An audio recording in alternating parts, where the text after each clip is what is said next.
100 paukščių po orą nardo, čiulbesiais prasiskyrė tylą.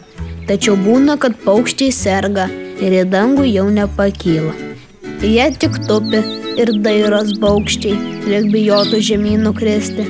Tačiau tai tokie patys paukščiai, tik tai tiek, kad negali skristi.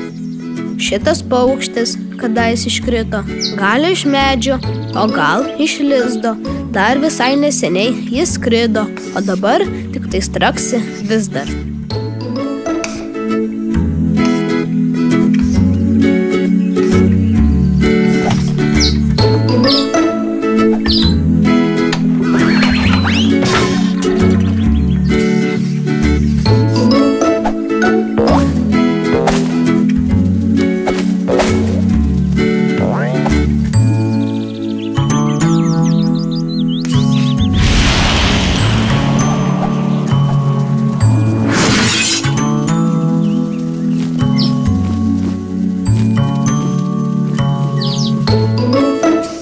Paukščiai vos jį pamatę, sugalvojo pakilt padėti.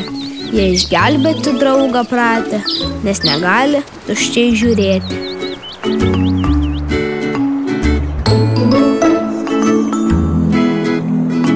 Taip ir žmonės, kurie nemoka atsistoti ir gatvėm žengti.